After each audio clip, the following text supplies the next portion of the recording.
Okay, simulan natin sa isang tanong para sa iyo.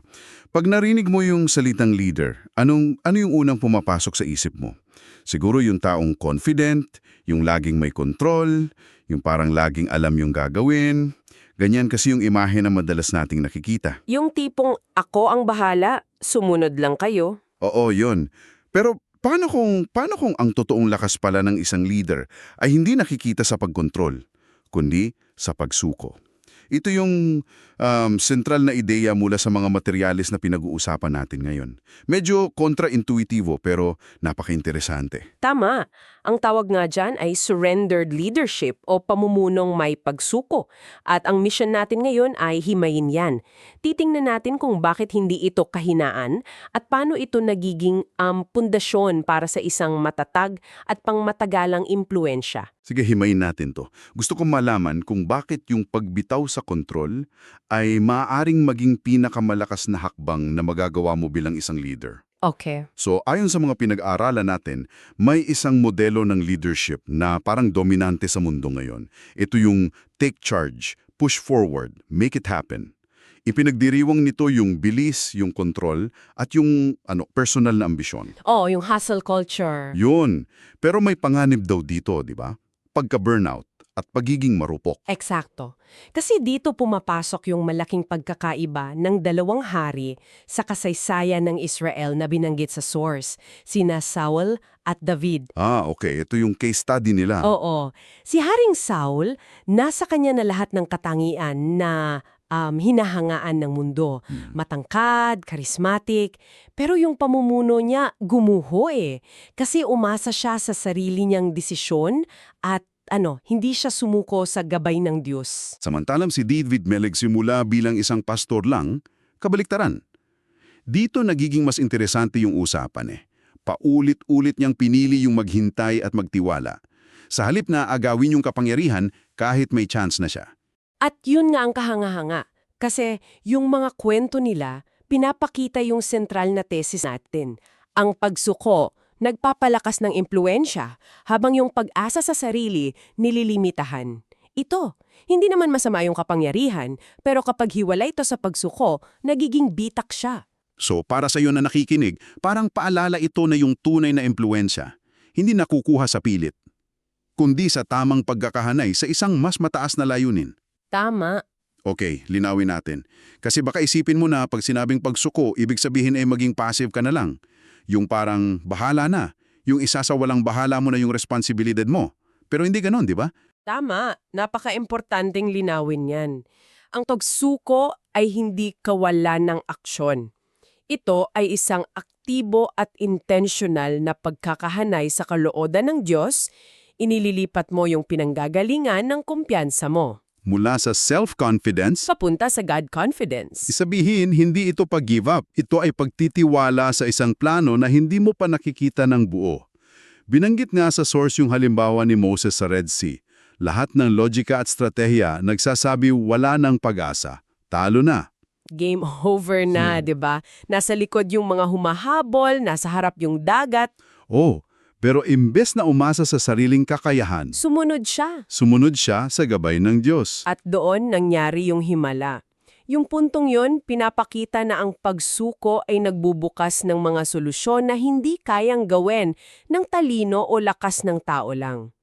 Parang isang paanyaya ito na bitawan mo yung ilusyon na kailangan mong dalhin ang lahat ng pasanin ng mag-isa. Okay, so paano natin isasalin to sa practical na paraan para sa iyo na isang manager o isang parent? Paano to isinasabuhay? May mga binigay na konkretong halimbawa yung source. Oo, tatlo. Una, yung pamumuno sa pamamagitang paglilingkod o servant leadership.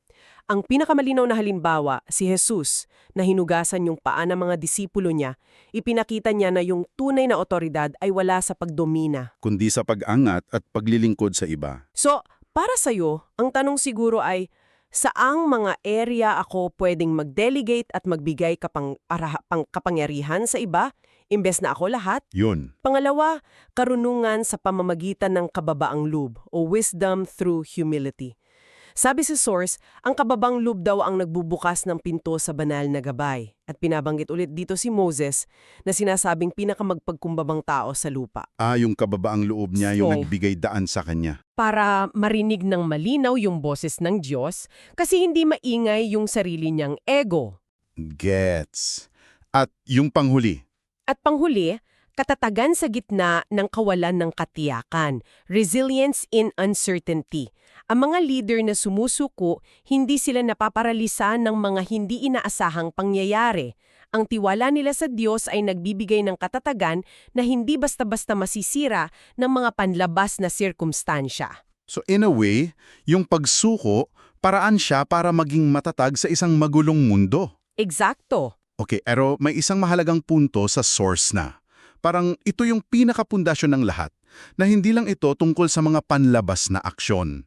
Ang lakas ng isang surrendered leader ay nagmumula sa kanyang inner life. Oo, ito yung pinaka-core. Binibigyan diin yung kahalagahan ng mga spiritual disciplines, panalangin, pagninilay, pag-aaral ng kasulatan. Si Jesus mismo, di ba? Sa kabila ng pagiging abala niya, laging lumalayo para manalangin, para i-align yung kalooban niya sa Ama. Ibig sabihin, ang pamumuno na walang panloob na replenishment o pagpuno, tiyak na masisira sa ilalim ng pressure. Ito pala yung pundasyon. Kung walang ugat, babagsak yung puno. At nagbubukas yan ng isang mahalagang tanong para sa'yo na nakikinig. Paano mo sinisigurado na yung inner life mo ay nabibigyan ng sapat na atensyon para masuportahan yung mga hamon ng pamumuno mo sa labas? Kasi ang pagsuko, nagsisimula sa loob. Wow! Ang ganda ng pagkakalatag. So, ang pagtatalakay natin ngayon, nagpapakita ng isang radical na ideya. Na ang pinakadakilang lakas sa pamumuno ay hindi nagmumula sa paghawak na mahigpit. Kundi sa pagbitaw ng may pagtitiwala. Mula sa pagkakaiba ni Saul at David hanggang sa halimbawa ni Moses at ni Jesus. At nilinaw natin na ang pagsuko, hindi yan kahinaan. Ito ay isang aktibong pagtitiwala. Ito ay pamumuno na nakasentro sa Diyos, na nagbibigay daan sa serbisyo at nagbubungad ng katatagan. Binabago nito hindi lang yung kung paano ka namumuno, Kundi kung sino ka bilang isang leader. yun. Okay, bilang pangwakas na kaisipan para sa'yo, heto ang isang tanong na maaari mong pagnilayan. Sa anong aspeto ng iyong pamumuno, sa trabaho man, sa pamilya, o sa komunidad, ang mahigpit mong kinokontrol ngayon? Yung bagay na inihisip mo, kung bibitawan ko to, guguho ang lahat. Ano kaya ang posibleng mangyari kung susubukan mong bitawan yan at magtiwala sa isang mas mataas na gabay?